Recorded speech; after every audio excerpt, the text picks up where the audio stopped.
कारण पिशाचिनी वो उसकी सिद्धि होती है। अभी आप मेरे से बात कर रहे हो, वो पिशाचिनी मुझे आंसर देती जा रही है, मैं आपको देती जा रही हूँ। मानसिक रूप से लोग इतने परेशान है आज की डेट में। वो ज्यादा बुरा इंसान है जो अंदर में मन चल रहा है, बाहर तुम पाँव भी छू रहे हो, सब कुछ कर रहे हो और चुप भी हो। तो अगर किसी को किसी क्षण में क्रोध आ रहा है तो क्या वो उस अगर अभ्यास कर ले खिचड़ी मुद्रा का तो क्रोध कम हो जाएगा। इतना सा मूवमेंट है, उसको जिसने संभाल लिया ना, कोई जिंदगी में खराबी नहीं होगी। और आजकल जो यूनिवर्सल एक और मंत्र जो सभी संत लोग बता रहे हैं, कृष्णाय वासुदेवाय हरे परमात्मने प्रणता क्लेश नाशाय गोविंदाय नमो नमः, जो हम ऐसे बोल देते हैं ना सारा।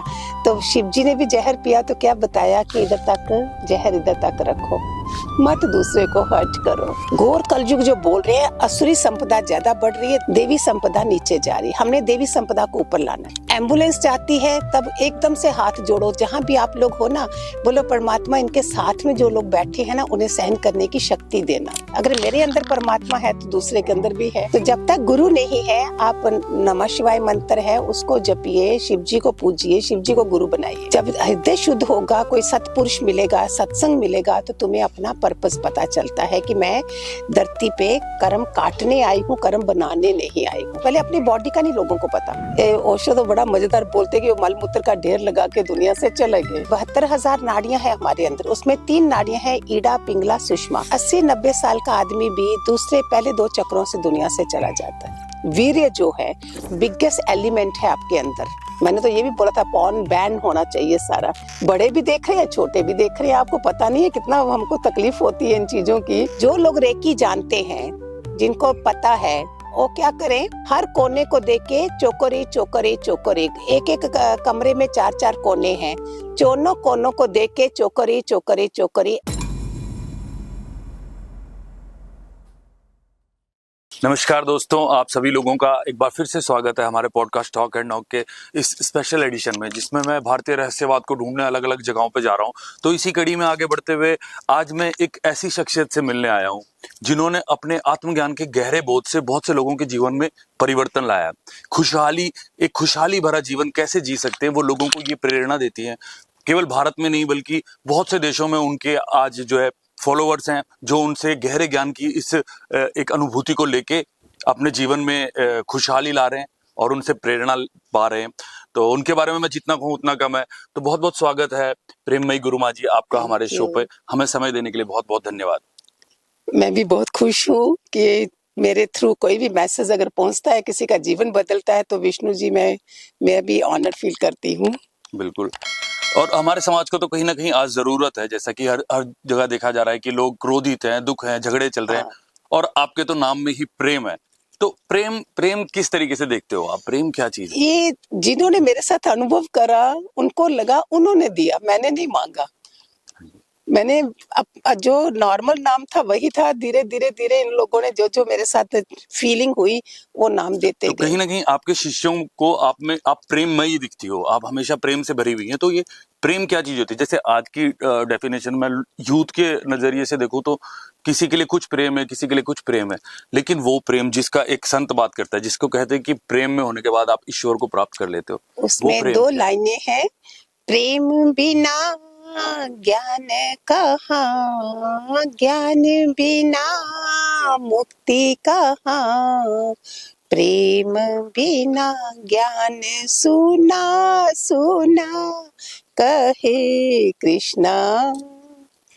तुम घर में कोई आता है, बड़ी बड़ी बातें कर देते हो, फिर बाहर तक दरवाजे में बोलते हो, ओहो भैन जी तुसी तो पानी भी नहीं पीता। तो बातें बड़ी बड़ी कर दी, खिलाया पिलाया कुछ नहीं। तो प्रेम के बिना हमारा हर चीज सुना है, बच्चे से लेके बड़ों तक। हम उसमें बाद में तुम उठ जाते हो। आज हम जिस आत्म ज्ञान में है उसमें स्पर्श भी नहीं चाहिए, लेकिन ये जो प्यार का टच है अपने बच्चों तक तो करते हो, आगे भगवान के बच्चों के लिए हमें प्यार क्यों नहीं है? तो वो जो बदलाव मेरे अंदर आए होंगे, इन लोग को लगे तो उन्होंने प्रेममयी गुरु माँ बोल दिया। बिल्कुल, आपने बहुत ही बढ़िया बात कही कि अभी जो आपने भजन गाया कि प्रेम बिना, प्रेम से ज्ञान कहाँ, ज्ञान कहाँ, और ज्ञान से बिना मुक्ति की तरफ। मुक्ति कहाँ, कहे कृष्णा। तो कहीं ना कहीं मुक्ति की जो हम शुरुआत कर सकते हैं वो प्रेम से कर सकते हैं। Love is God, God is love बोलते हैं ना। ये परमात्मा का प्यार है जो इतनी दुनिया को, क्या हर कोई डिजर्व करता है सूरज निकलना? मैंने शास्त्रों में पढ़ा है जब तक एक संत रहेगा ना, प्रलय तक एक संत रहेगा ही रहेगा। संत ना होते संसार में तो जल मरता ये संसार।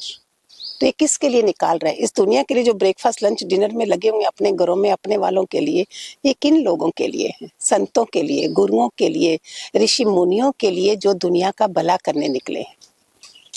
तो अगर हमारे पे भी कृपा बरसी, थोड़ी सी कृपा उसकी बरसी है, जो पूरी दुनिया, मैं आप बोलती हूँ मेरा कोई भी दुश्मन नहीं है, भले बहुत ज्यादा बनते हैं इस रास्ते में, लेकिन मेरा कोई नहीं है। मैं उनको भी ब्लेस करूंगी कि मेरे दुश्मन को अगर कोई सोचता है तो उसको ब्लेस कौन करेगा। ये फीलिंग्स आई। एम्बुलेंस जाती है तब एकदम से हाथ जोड़ो, जहां भी आप लोग हो ना, बोलो परमात्मा इनके साथ में जो लोग बैठे हैं ना, उन्हें सहन करने की शक्ति देना। तो ये छोटी छोटी बातें हमारे अंदर अंतःकरण को शुद्ध करने में लगी होती हैं। हम सुन रहे हैं, देख रहे हैं, वो इंसान, उनको कौन ब्लेस करेगा? इस समय वो तकलीफ में है। तो ये एक अच्छा इंसान बनने की शुरुआत करते करते तुम मेरी तरह ये भी बन जाओगे। बिल्कुल, आपने कहा कि आपको कहीं से कृपा मिली जिससे आप प्रेम में हुए। गुरु तो कृपा, मेरे गुरु की हाँ जी। कृपा। तो आपके गुरु ने आपके गुरु कौन है? मेरे गुरुदेव, मैंने तो परमहंस साई नाम रखा है, लेकिन वो दादा लक्ष्मी भगवान है। बॉम्बे में ही थे जहां मैं जाती थी, उनको मिले दिल्ली में थे। तो दिल्ली में ग्रेटर क्रश 1 में जैसे बोलते ना, when the disciple is ready the master is there, मेरे साथ वो हुआ। मुझे भी नहीं पता मैं कितने जन्मों से इस रास्ते आ रही हूँ। मेरे भाई बहनों में अगर ये चेंज नहीं है, मेरे में है, तो मेरे साथ 10-5 मिनट का रास्ता है जहां से मेरे घर से वो घर था। ये रियल रियलिटी में मेरे साथ हुआ, और मुझे नहीं पता है कि मेरी क्या तैयारी है।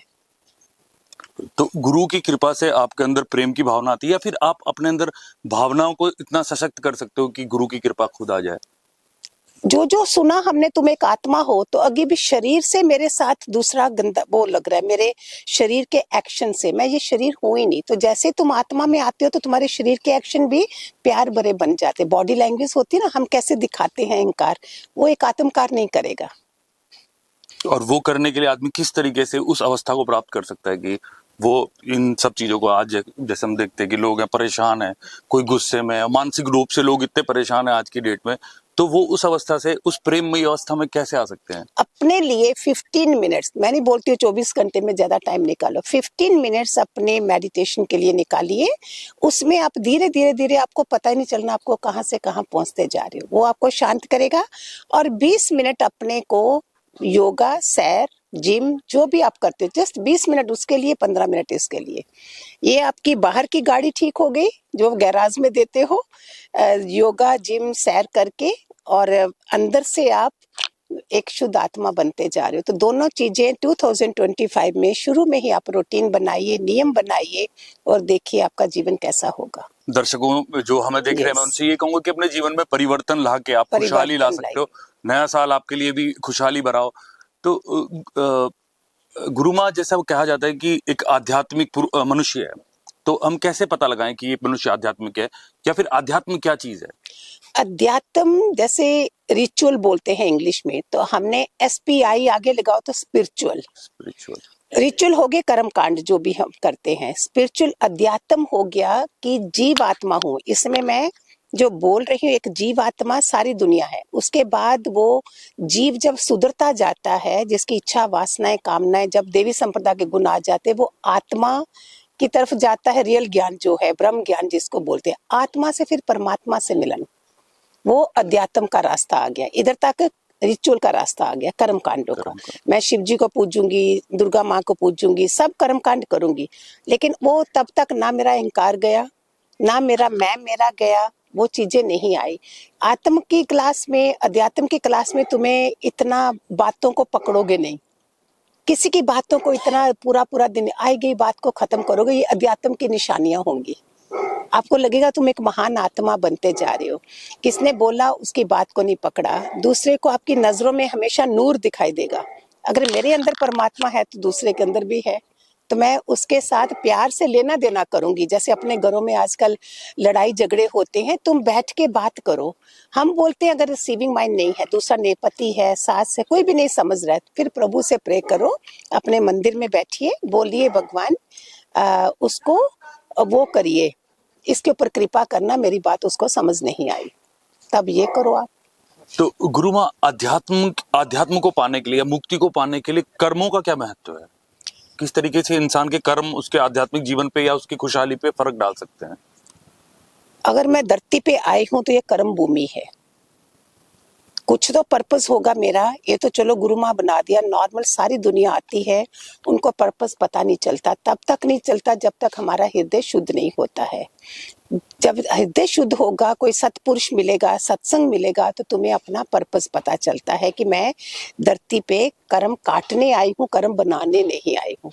हम क्या कर रहे हैं, रोज के रोज कर्म बना रहे हैं। तो गुरु माँ, एक मनुष्य आध्यात्मिक सफर पे जाने के लिए उसके कर्म किस तरीके से उस पर प्रभाव डालते हैं, उसकी खुशहाल भरी जिंदगी पे या फिर उसके स्पिरिचुअल मार्ग पे उसके कर्मों का क्या प्रभाव रहता है मुख्य रूप से? कर्म हमारे जो संचित कर्म भी होते हैं, जैसे भीष्म पितामह के आए थे, लास्ट अगर जन्म है तो वो जन्मों जन्मों के कर्म खत्म होते हैं। प्रारब्ध कर्म है जो मैं लेके आई हूँ, फिर क्रियामान कर्म जो मैं अभी कर रही हूँ। तो हमें क्रियामान कर्म को अभी संभालना है कि आगे संचित इतनी जल्दी नहीं आते। तो जैसे जैसे आपका अगर भगवान भी देखेगा कि ये बच्चे का भी लास्ट जन्म करना है, तब हमारे जो बचे खुचे कर्म है वो खत्म करता है। अगर बचे हैं तो फिर हम धरती पे आते हैं। अभी उसको करने के लिए क्या करना है, उसको अगर सपोज कोई कुछ बोल रहा है, हम उनको कर्म प्राणी बोलते हैं। जो घरों में लोग हैं हमारे रिश्तेदार, ये सारे जो हैं, जो फैले घर में जो जॉइंट फैमिली है, जैसे भी हैं, तो वो कर्म प्राणी है। तो अगर वो किसी कारण गुस्सा भी कर रहे हैं, कुछ भी कर रहे हैं, तुम क्या करोगे, तुम चुप रहोगे।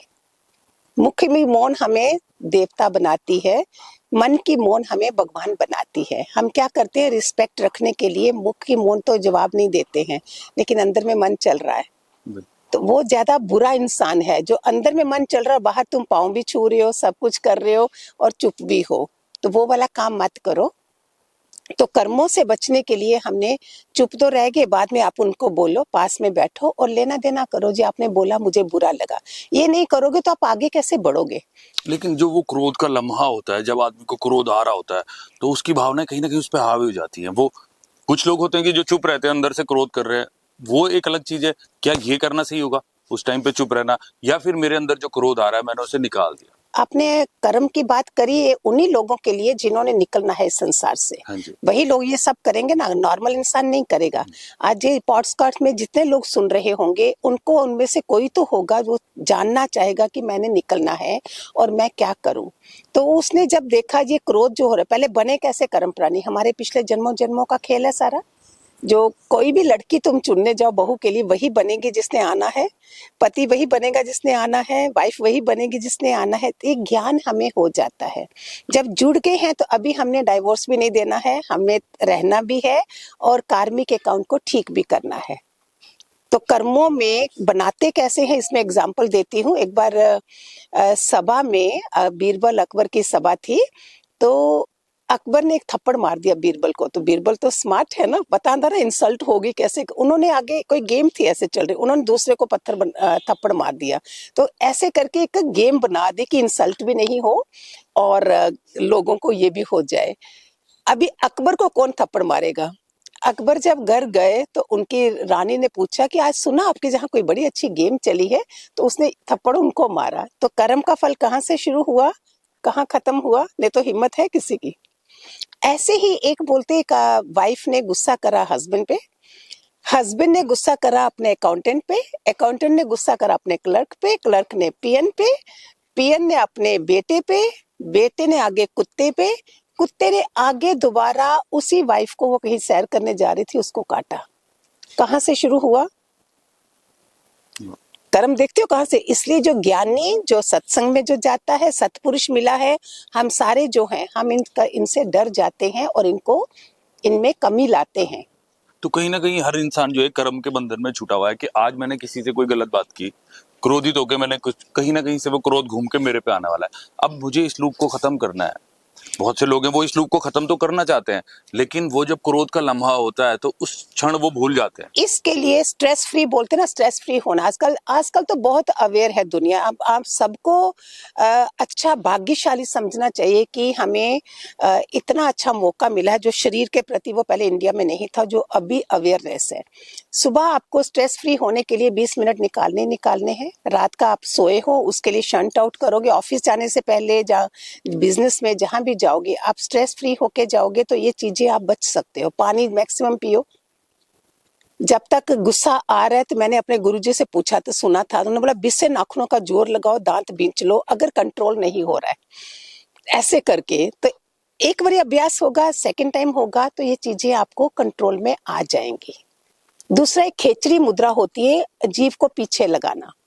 ये संत लोग ऋषि मुनियों ने बहुत फायदे उठाए हैं, उनकी मेहरबानी है कि जो हमारे तक ये चीजें पहुंचती हैं। खेचरी मुद्रा से एक तो हमारा कॉस्मिक कनेक्शन रहता है, मैं सब जगह बताती हूँ ये। उससे आत्मा की शक्ति मिलती है और तुम मौन ज्यादा रहते हो। तो अगर किसी को किसी क्षण में क्रोध आ रहा है तो क्या वो उस अगर अभ्यास कर ले खेचरी मुद्रा का तो क्रोध कम हो जाएगा। तो क्या क्रोध के लम्हे में भी वो कॉन्शियस बने रहने के लिए खेचरी मुद्रा कर सकता है? अपना हौसला रखेगा। और क्रोध कहाँ जहां हमारी चल जाती है वहां कर देते हो, जहां डरते हो वहां नहीं करते हो। डर अभी और क्रोध जो है एक साथ एक बैलेंस अभी अपने बॉस के कमरे में जाने के लिए वहां आप ये चीज नहीं करोगे, डर होगा ना। लेकिन आजकल वो भी चल रहा है, कोई नहीं डरता है। बोलते इतना ज्यादा एज ऑफ नॉलेज है जो मैं आप लोगों को पॉडकास्ट में बता रही हूँ। इस समय ओवर नॉलेज है और हर कोई बोलता है आई ऑल्सो नो। तो संस्कार आज हमारे कम इसलिए होते जा रहे हैं।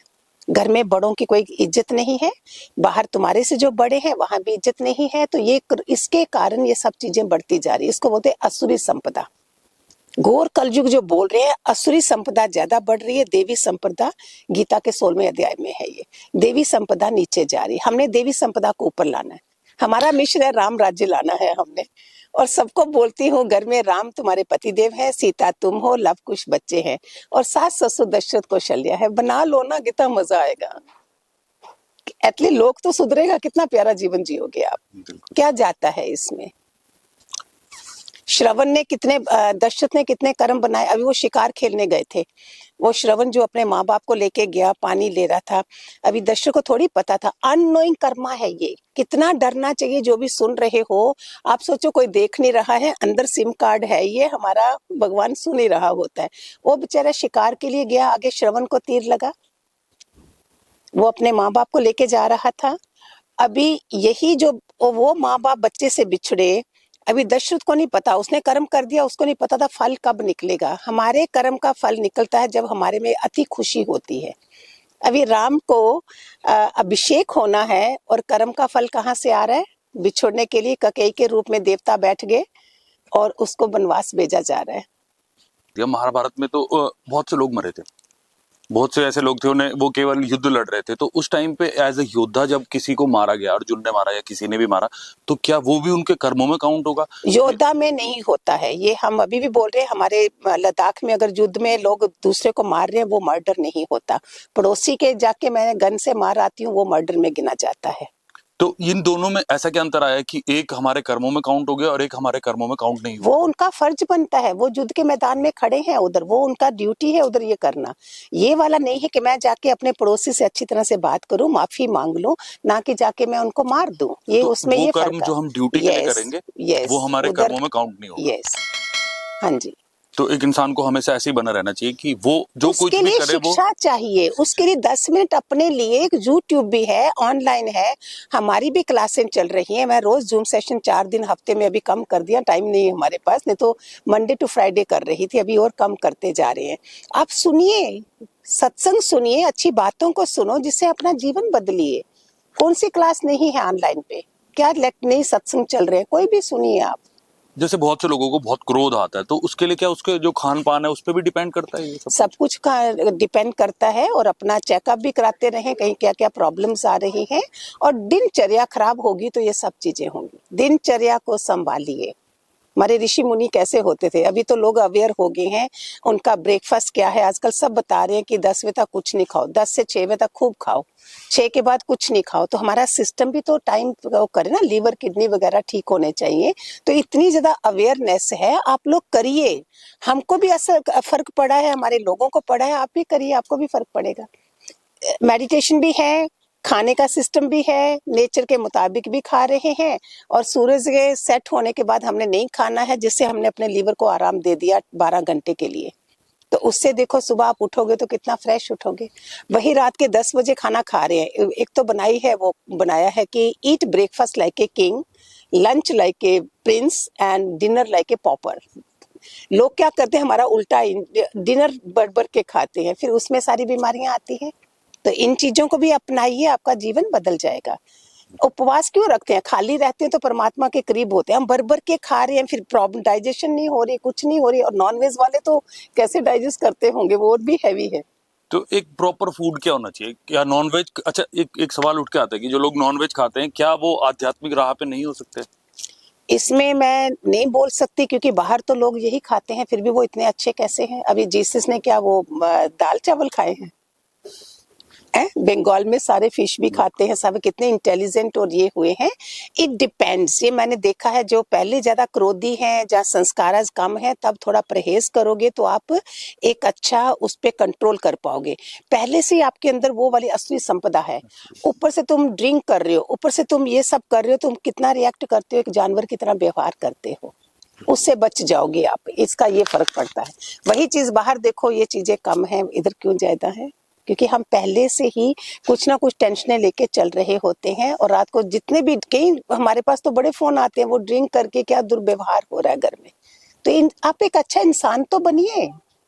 हम सतयुग खुल रहे हैं, सतयुग खुल चुका है, बड़ी अच्छी आत्मा है, यूथ इतना अच्छा है, इतनी अच्छी तरह स्पिरिचुअलिटी में जा रहा है। तो हम अपने बच्चों के लिए भी आप ऐसा बनाइए। मैं बड़े लोगों को भी बोलती हूँ, औरतों को बोलती हूँ, अपने घर में सतयुग का माहौल बनाइए। खाना ओम ओम करके बनाइए, और उनको शुद्धता में रखें, घर की सफाई अच्छी रखें, तो देखो कितना बढ़िया होगा।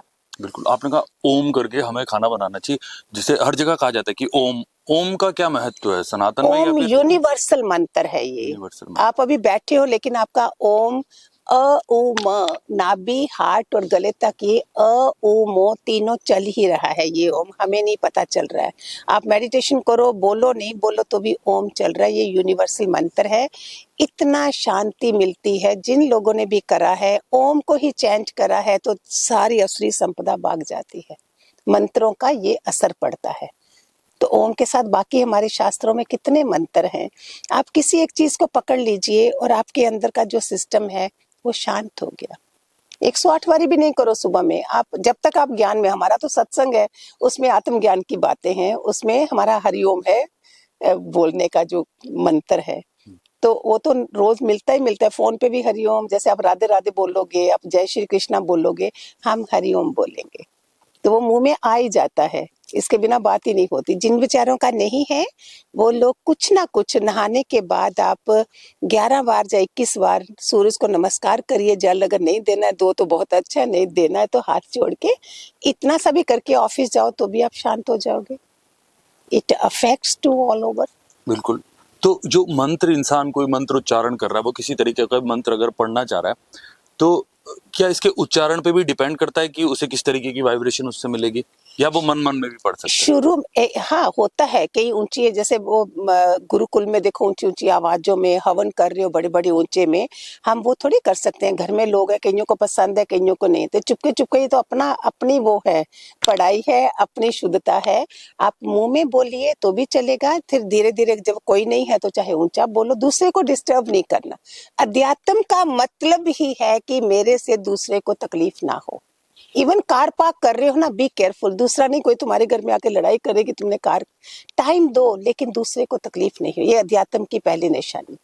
सब कुछ मेरे लिए है, दूसरों के लिए नहीं है। दूसरों को हमने तकलीफ नहीं देना है। तो मंत्र चैंटिंग जो है, वो आपको एक उच्च कोटि का कवच भी बनता जाएगा, प्रोटेक्शन होगी। कुछ भी ले लो, दुर्गा सप्तशती देखो, हजारों मंत्र हैं उसमें। और आजकल जो यूनिवर्सल एक और मंत्र जो सभी संत लोग बता रहे हैं, कृष्णाय वासुदेवाय हरे परमात्मने प्रणता क्लेश नाशाय गोविंदाय नमो नमः। क्लेशों से बचने के लिए है ओम क्लीं कृष्णाय नमः, ओम नमो भगवते वासुदेवाय नमः। जो ध्रुव ने इतने इतने गा के वो परमात्मा को पा लिया था, तो क्या नहीं है। सिर्फ सोशल मीडिया से 5 मिनट हटके आप अपने को दे दो, फिर चाहे रहो सोशल मीडिया पे, लेकिन अपना पहले एक छोटा सा नियम बना लो। जो हमारे सब बच्चों पे असर हुआ है, आप पे भी होगा। हमारे सत्संग में तो मैंने बच्चों को दिए हैं, लड़कों को, जो यंग बच्चों को ओम नमः शिवाय जहाँ राम राम दिखने को दिया। आज वो बड़े बच्चे बड़े हो गए हैं, बिजनेस संभाल रहे हैं, आप उनको देखोगे लगेगा ये कलयुग के बच्चे ही नहीं है। तो जैसे आपने कहा कि आपने मंत्र दिए हैं, और कहा भी जाता है कि आपको अगर कोई मंत्र उच्चारण करना है तो आपको अपने गुरु से, सदगुरु से दीक्षा लेनी चाहिए। तो क्या गुरु के दिए बिना भी कोई मंत्र उच्चारण कर सकता है, या फिर गुरु के दिए हुए मंत्र को उच्चारण करने से उसे ज्यादा प्रभाव पड़ेगा? जब तक तुम्हें कोई गुरु नहीं मिलता है, तब तक आपको हम बोलते हैं कि भगवान शिव को पूजिए। ओम नमः शिवाय तो है ही है सबके पास। और भोलेनाथ, मैंने भी बचपन में शायद उनके व्रत रखती थी, मेरे को गुरु मिले। भगवान शिव हमेशा गुरु देते हैं, वो नहीं चाहते कि वो ऐसे। ज्ञान कैसे पाओगे गुरु के बिना? अर्जुन ने जब पूरी लड़ाई लड़ ली, फिर भगवान कृष्ण ने क्या बोला, अभी तुम तत्व ज्ञानी गुरु के पास जाओ। खुद नहीं दिया है ज्ञान उसको, तत्व ज्ञानी गुरु के पास जाओ। मीरा जो सारा टाइम काना काना कर रही थी, उसको अंदर से आवाज आती थी रैदास चमार, उसको कैसे पता चलता था?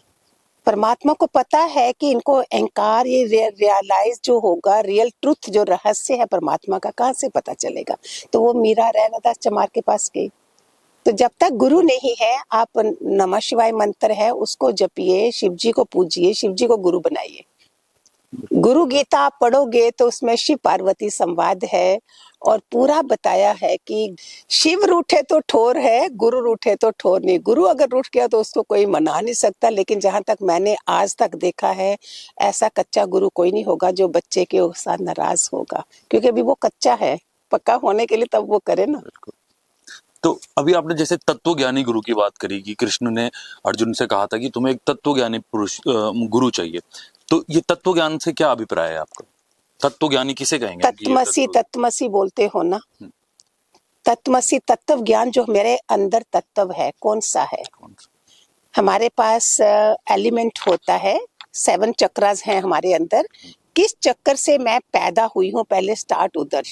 अगर आज आप मेरे साथ बैठे हो, सुन रहे हो, तो इसका मतलब जो बॉर्न तत्व ही होगा, तो ऊंचा होगा, तो मेरा मन इधर लगेगा ना। तो गुरु माँ, जैसे अभी आपने जिक्र किया कि कृष्ण भगवान ने अर्जुन से कहा था कि तुम्हें एक तत्वज्ञानी गुरु की जरूरत है, उनके पास जाओ, खुद ज्ञान नहीं दिया। तो तत्वज्ञानी का मतलब क्या होता है? ऐसा कौन सा गुरु? तत्व ज्ञान हो गया आत्मज्ञान। आत्मज्ञान तभी होगा जब मेरा तत्व ऊंचा है, नहीं तो आत्मज्ञान नहीं मिलता है। स्टार्ट कहाँ से होता है? मंत्रधारी गुरुओं से। वो शुरू की क्लास है। तुम किसी का भी मंत्र लेके जपना है बस, और कुछ नहीं। मंत्र जपते जपते भी आप लोगों को देखोगे जिनके चेहरे ही अलग हो जाएंगे, वो किसी गुरु से लिया हुआ है। उसके बाद फिर हमारे बाकी तो टीचर सभी को बोलते हैं, माँ बाप को भी बोलते हैं, स्कूल के टीचर को भी गुरु बोलते हैं, फिर ये नॉर्मल को भी गुरु बोलते हैं। फिर सदगुरु हो गया ये वाला, जो मुझे तत्व ज्ञान, आत्म ज्ञान दे रहा है। उसको अर्जुन को बोला तत्व ज्ञानी गुरु के पास जा, जिसमें अर्जुन का अहंकार को भी किसने तोड़ना था?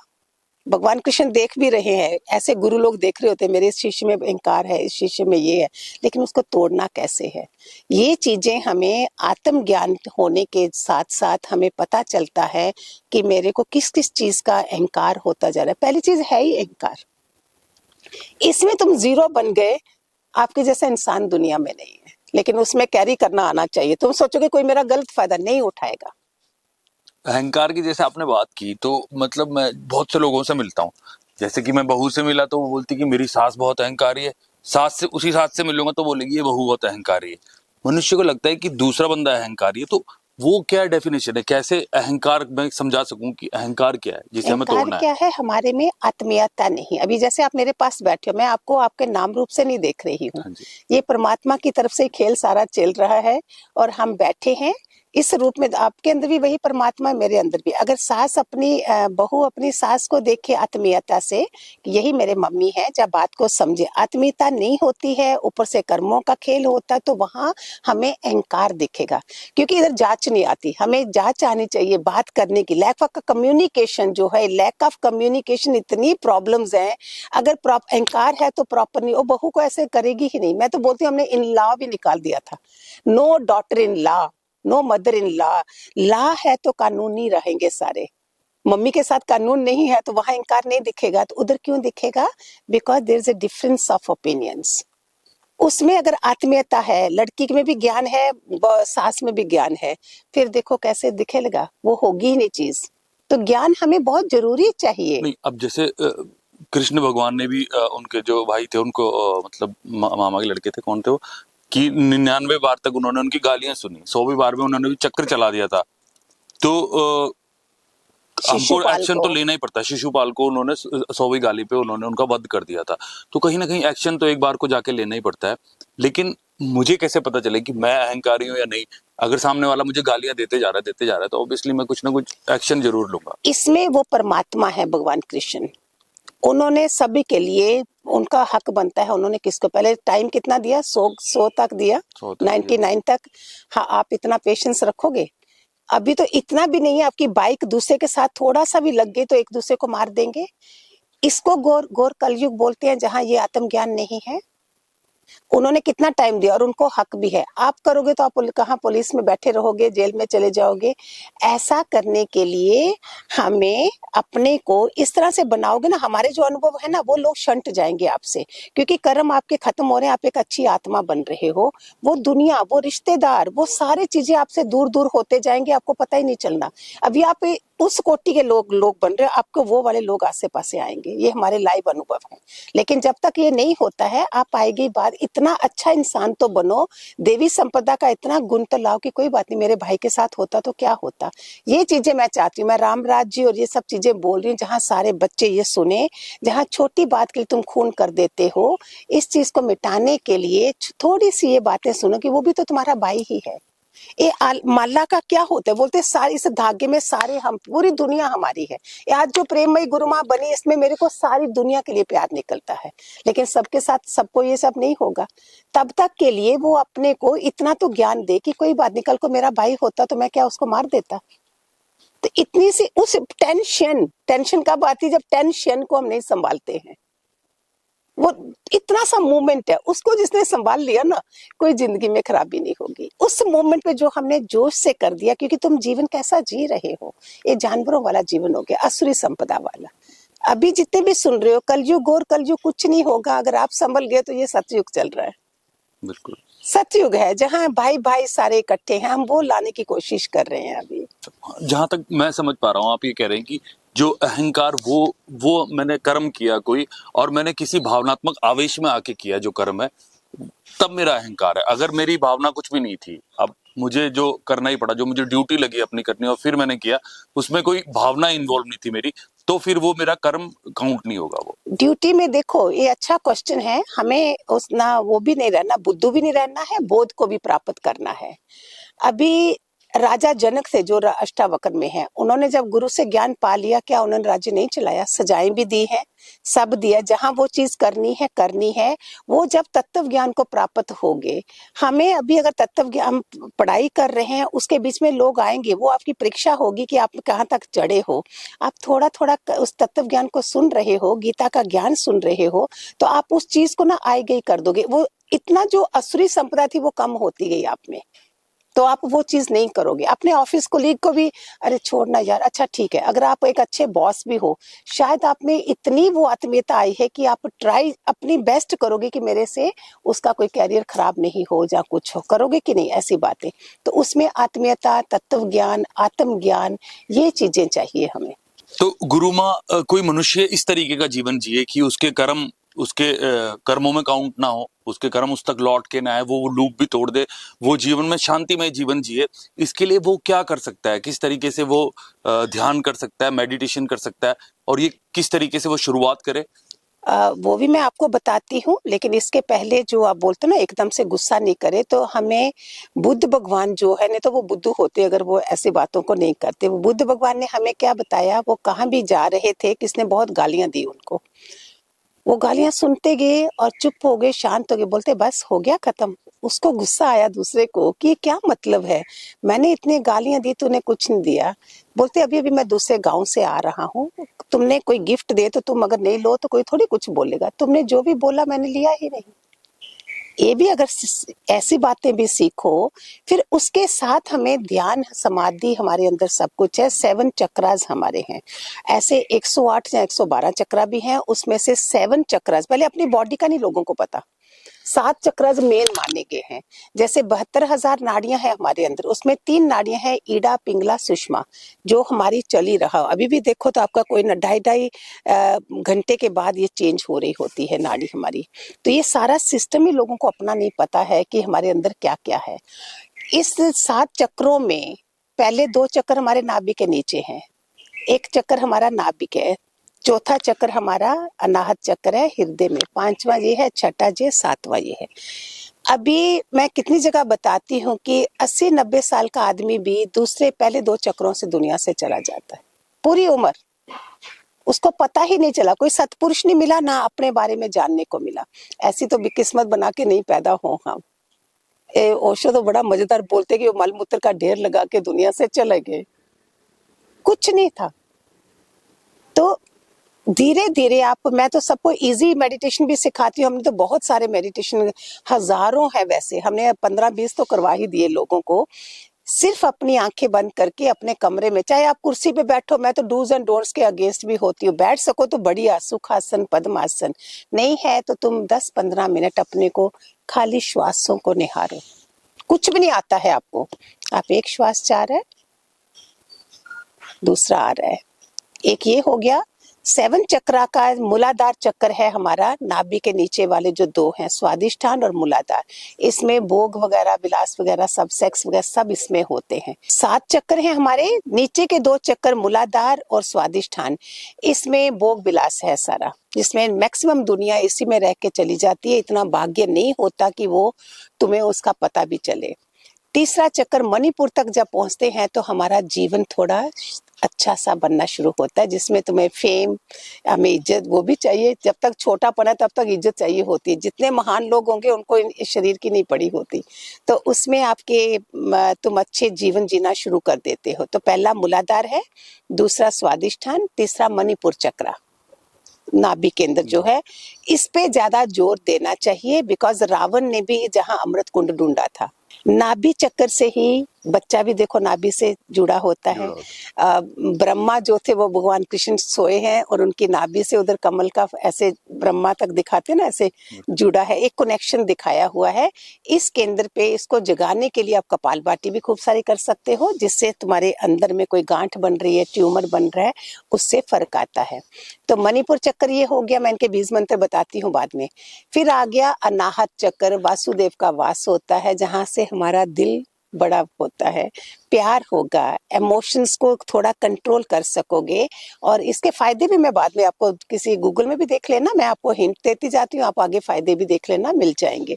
तो चौथे चक्र तक पहुंचे तो और भी बढ़िया। 5वां तो हो गया जहां आपकी वाणी पे कंट्रोल होगा, जो हम ऐसे बोल देते हैं ना सारा। तो शिव जी ने भी जहर पिया तो क्या बताया कि इधर तक जहर, इधर तक रखो, मत दूसरे को हर्ट करो। तो थ्रोट चक्रा हो गया 5वां चक्कर, इसमें तो शुद्ध बुद्धि नहीं रहती। जो लोग ऋषि मुनि पहुंचते हैं उसमें कुछ भी नहीं है उनको, वो एक निकम्मा हो जाते हैं। सोचो क्या है हमारे अंदर इतना खजाना, और दुनिया कहाँ जी रही है। छठा आ गया आज्ञा चक्कर, इधर सब फेल हो जाते हैं बड़े बड़े ऋषि मुनि, इधर सिद्धियां आ गई, चालाकियां आ गई, सब कुछ आ गया, आई कैन बैठे बैठे आपको हिप्नोटाइज कर दूं, ये कर दूं, इधर वो गिर जाते हैं। मैं तो सबको बोलती हूँ कि मत करना, इट्स लाइक ए लैडर, वो खेलते ना 100 से नीचे गिरते हो, साबुन की सीढ़ी बोलते हैं अध्यात्म को, फिसल जाते हो, तुम्हारे आगे परीक्षाएं आएंगी, तुम फिसल जाओगे। तो फिसल जाते जैसे, तो जो कभी कुछ लोग हैं वो क्या लोगों को देख के बता देते कि आपके जीवन में ये चल रहा है, आप वहां से आए हो, आपको पर्ची बना के दे देंगे, उस पर्ची में सब कुछ लिखा होगा। तो कहीं ना कहीं वो अपने आज्ञा चक्र का यूज करके ये सब वो बताते हैं। सिद्धियां होती हैं, वो सिद्धियां। आजकल जो लेटेस्ट चल रहा है वो कर्ण पिशाचिनी, वो उसकी सिद्धि होती है। अभी आप मेरे से बात कर रहे हो, वो पिशाचिनी मुझे आंसर देती जा रही है, मैं आपको देती जा रही हूँ। वो पिशाचनी को कैसे पता चल रहा है? वो नहीं, मेरे मन वो से। इन्होंने सिद्धियां पाई होती है, जो जैसे मैं सिद्धियां करके आई हूँ तो मैंने उसको रख लिया हुआ है ना। हाँ जी। लेकिन इन चीजों में क्या करना है, इसमें परमहंस जी का बहुत अच्छा, कल ही मेरे चैनल भी चल रहे हैं, मैं उसमें का स्टोरीज का भी एक चल रहा है, उसमें परमहंस जी की स्टोरी भी बता रही थी। एक बहुत अकड़ा हुआ सन्यासी उनके पास आया, और नजर, मैं अपने को भी देखती हूँ, मुझे पता है कि अगर तुम्हारी नजर क्या हो, तुम समझ जाते हो कि इंसान कैसा है। सन्यासी भी है लेकिन अकड़ा हुआ भी है। अकड़ा हुआ क्यों है? क्योंकि वो पानी पे चल सकता है। अभी बताओ, परमहंस जैसे उनके पास कोई आए तो वो कैसे छोड़े? तत्व ज्ञान, आत्म ज्ञान ये वाला है जहां हमें ये सिद्धियां, ये सब चीजों में नहीं पढ़ते हैं। मतलब कोई अपने आज्ञा चक्र तक पहुंच चुका है तब भी वो तत्वज्ञानी अभी नहीं हुआ है, अगर वो गिर जाता है, गिर जाता है। इसमें बहुत चांसेस होते हैं, तो इसलिए बड़ा ही संभलना है इसको। तो वो पानी पे चलता था। अभी परमहंस ने क्या बताना है, तो उन्होंने एक नाव ली, नाव में घूम फिर के आगे उसी के सामने, तो बोला भैया कितने पैसे? नाव वाले ने बोला 2 पैसे उनके टाइम पे। फिर उसको बोला देख तूने कितना टाइम लगाया पानी पे चलने के लिए? बोलता 20 साल। बोलता वही 2 पैसे में तू कर सकता था। ये हम किसको, इसको आत्मज्ञान नहीं बोलते, ये सिद्धियां होगी लोगों को इम्प्रेस करने के लिए। मैं बहुत बार बोलती हूँ, मुझे पॉडकास्ट में इसलिए मत लाइए कि लोगों को हमने कोई इम्प्रेस करना है। हमारी इंटेंशंस मेरी क्या होती है, किसी का तो एक का तो भला होगा, बिल्कुल। कोई एक ही बन जाए ना, नहीं बड़े आपके व्यू बड़े नहीं कुछ हो, कोई एक तो होगा जो जानेगा। तो हमें इम्प्रेस करने में नहीं लगना है, हमें इन सिद्धियों में नहीं पढ़ना है, इसमें परीक्षाओं में फेल हो जाते हैं। एक और बहुत बड़े रिंगी ऋषि, वो ऐसी तपस्या करते थे जो सिर्फ ओस खाते, भूख लगेगी ना ओस को चाटते थे पत्ते में से। अभी उनको राजा ने यज्ञ के लिए बुलाना है, किसी की हिम्मत नहीं है कि, सुनना ध्यान से, बहुत अच्छा है कि फिसलते कैसे हैं। राजा ने यज्ञ के लिए बुलाना है और उनको लाए कौन? किसी की हिम्मत नहीं है, वो ऐसे तपस्वी। एक वैश्य ने बोला मैं लाके देती हूँ। सी कितने, हर कोई इंसान की कैसी कैसी नजर है। लोग हैरान हो गए कि वैश्य चैलेंज कर रही कि मैं लाके दिखाती हूँ। उसने जाके देखना शुरू कर दिया करते क्या हैं। वो देखा उठते हैं तो प्यास लगी तो ओस को चाट लिया, उसने वहां शहद लगाना शुरू कर दिया। तो इंद्रियां सारी, अगर हम व्रत भी रखें ना थोड़े दिन, तो हमें भूख बंद हो जाती, क्योंकि आदत पड़ गई इंद्रियों को। जितनी ये इंद्रियां प्रबल होंगी उतना हमारा अध्यात्म में मन नहीं लगेगा। इन इंद्रियों को हम सादा सात्विक आहार खाते हैं, पीते हैं, हम रजोगुनी खाने नहीं खाते हैं, तो हमारे अंदर का सिस्टम ठीक होता है। शहद लगाया तो उनको मजा आने लगा, इंद्रियां सीधा, वैश्य की बुद्धि कितनी वो है, उनको मजा आने लगा। धीरे धीरे धीरे वो क्या करने लगी, आगे उसने खाना भी रख दिया, प्लेट भी आ गई, थाली। वो बोलते वाह भगवान, ये भगवान की मर्जी होगी, चलो मुझे, मैंने इतनी तपस्या करी, देखो फिसले ना, कहाँ बैठे हुए थे। अभी उस राजा के यज्ञ में जाना है। वैश्या जी, उनसे शादी भी हो गई है, 2 बच्चे भी हो गए हैं। लोग सारे छतों पे खड़े हैं कि इतने महान ऋषि के दर्शन करने हैं हमने। आगे वो है, बीच में 2 बच्चे हैं, पीछे वो पत्नी बन चुकी है। जब उधर तक पहुंचे, देखा लोगों ने हंसी उड़ाई जोर से, उल्टे पांव भागे, फिर तपस्या में चले गए। इतने महान लोगों के फिसलने की है, तो बताओ हमारे जैसे लोगों का क्या हाल होगा। बिल्कुल, आपने जैसे बताया कि अगर मैं मूलाधार से ऊपर तक जा रहा हूँ तो कहीं ना कहीं इसमें एक बताते भी लोग कि ब्रह्मचर्य का मुझे पालन करना पड़ेगा। तो ये ब्रह्मचर्य क्यों जरूरी है? खाली इसीलिए कि मुझे। ब्रह्मचार्य यूथ के लिए बहुत इंपॉर्टेंट है। 8 से 18 साल के बच्चों को की उम्र जो अलग होती है, 18 से 21 साल की उम्र अलग होती। इसको जिसने संभाल लिया ना, माँ बाप का भी अति रोल होना चाहिए। अगर इसको संभाल लिया तो आप उच्च को, आपके कैरियर में कभी कमी नहीं आएगी। इसी में आज के बच्चे, छोटे छोटे बच्चे अपना इन चीजों को गंवा रहे हैं। इसीलिए हम सबको रिक्वेस्ट करते हैं, जितने हमारे साधु पुरुष है, ऋषि मुनि है, इन चीजों की तरफ ज्यादा से ज्यादा रिक्वेस्ट करें अपने जो भी उसमें राजनीति में है या जिसमें भी है, कि स्कूलों में गीता ज्ञान ज्यादा से ज्यादा चलाएं, ऐसे वाली चीजें ज्यादा चलाएं कि बच्चों को पता चले कि ब्रह्मचर्य क्या होता है। ब्रह्मचर्य होता है जो बिगेस्ट एलिमेंट है आपके अंदर, वीर्य जो है, उसको अगर तुमने, अभी शादी किस लिए की जाती है, जाइए अभी अपना संसार भी चलाइए, तब तक तुम्हें, अगर तुम पवित्रता में रहे तो आपकी शादी भी अच्छी है, कैरियर भी अच्छा है, बच्चे भी आपके पवित्र पैदा होंगे। नहीं तो जो आज आप कर रहे हो कल को तुम्हारे बच्चों ने भी वही करना है। हम डरा नहीं रहे हैं, हम आपको साइड इफेक्ट दिखा रहे हैं इस चीज का कि साइड इफेक्ट क्या है। उसके लिए संग अच्छा रखिए, संग बर्बादी होता है। यूट्यूब भी, मोबाइल भी है तो उसमें अच्छी चीजें हैं, एंटरटेन भी है, अच्छी चीजें हैं, वो देखिए, बजाय उसके तुम गलत चीजें देखते हो। मैंने तो ये भी बोला था पॉर्न बैन होना चाहिए सारा। क्यों हो, बड़े भी देख रहे हैं, छोटे भी देख रहे हैं, आपको पता नहीं है कितना हमको तकलीफ होती है इन चीजों की। मैं तो सब संत महात्माओं को बोलती हूँ जो हमारे हैं, कि क्यों नहीं इन चीजों के पास पढ़ के आप कोशिश करें, हम सारे आपको सपोर्ट करें कि ये सब चीजें खत्म हो। फिर बच्चा, उसके आगे सब कुछ खुला है, और बोलो जी ब्रह्मचर्य में रहे, वो कैसे रहेगा, कैसे पॉसिबल है?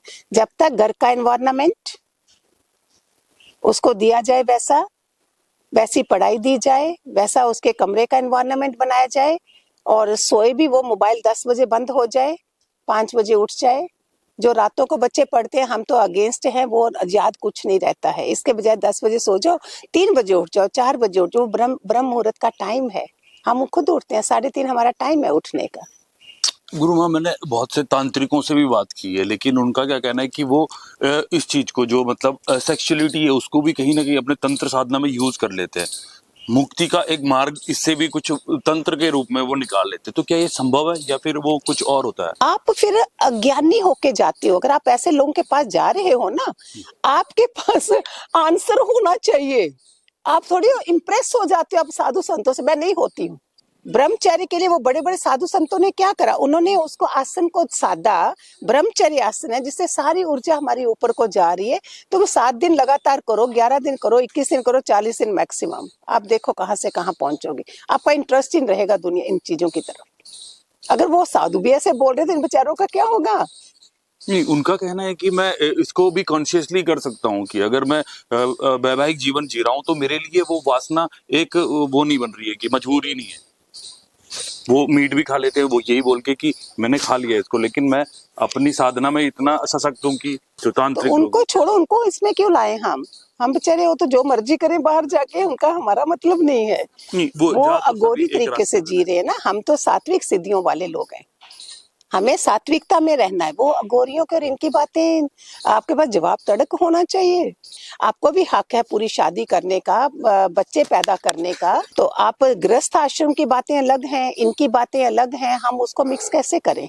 तो ब्रह्मचर्य को जैसा हम देखते हैं कि जो फिजिकली आपको ब्रह्मचर्य का पालन करना है, आपको खान पान में भी ब्रह्मचर्य का पालन करना है, और किस तरीके से ब्रह्मचर्य, केवल इतना ही ब्रह्मचर्य है या फिर ब्रह्मचर्य और भी इससे आगे आप कुछ है? इसका बेनिफिट पढ़िए, हाँ जी। इसके फायदे सुनिए कितने, कि आपके जो, आप बीमार तो कभी पड़ोगे ही नहीं।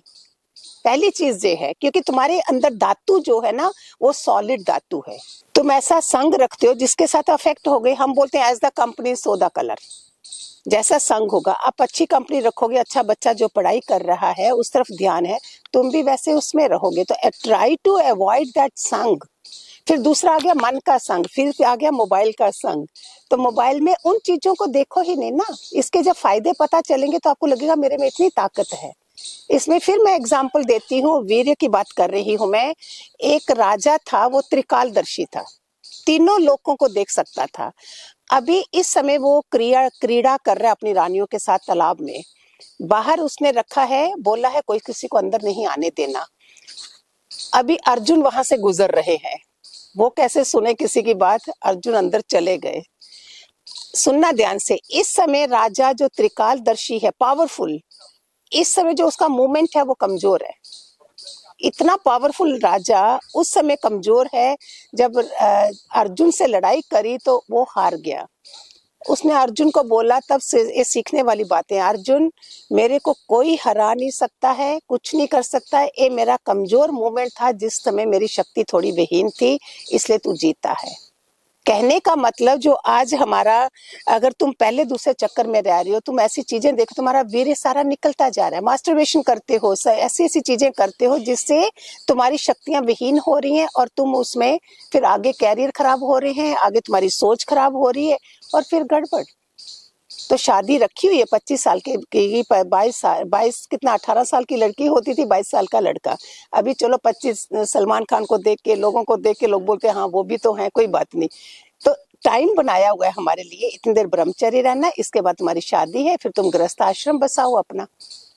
तो फिर जब वो गृहस्थ आश्रम में जाएगा तब भी कहीं ना कहीं वो वीक होगा, तो तब नहीं, वो उसको हक है, इसलिए तो शादी की जाती है। नहीं, अब क्या उस टाइम पे गृहस्थ जीवन में रहते हुए वो अपने ऊपर वाले चक्रों को एक्टिवेट कर यस, सकता है? हमारे पास बहुत सारे लोग हैं जो अपने 2 बच्चे भी पैदा करे हुए हैं, दोनों हस्बैंड वाइफ राम सीता की तरह रह रहे हैं, शिव पार्वती की तरह रह रहे हैं।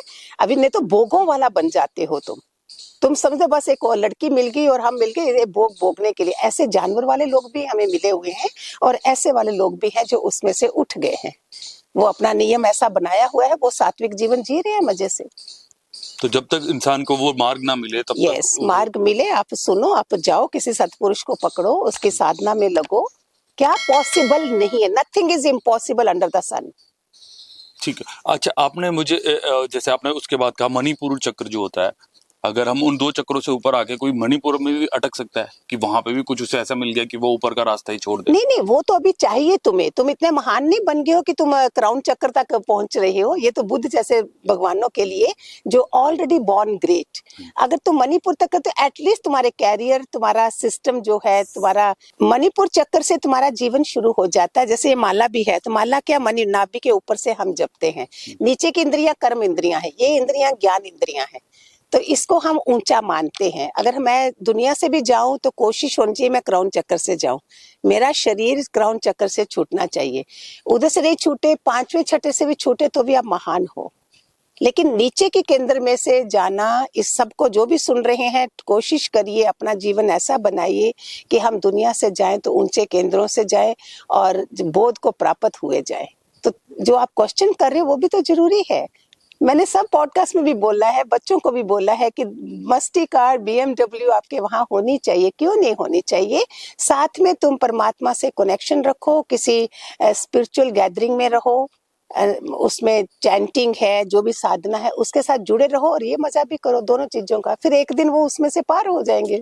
तो अगर किसी का मणिपुर चक्र सशक्त हो जाता है या एक्टिवेट हो जाता है, तो उसको किस तरीके के लक्षण दिखते हैं? उसमें क्या बदलाव आएंगे? उसमें सारी जो वो चाहता है वो सब मिल जाता है उसको। उसमें थोड़ा समझदार बन जाता है। नीचे 2 में तुम जानवर जैसे होते हो, उसमें थोड़ा थोड़ा वो चीजों को नहीं पकड़ता है, आई गई बातों को नहीं करता है, ऐसे बदला लेने की भावना नहीं होती, बदल जाते हैं।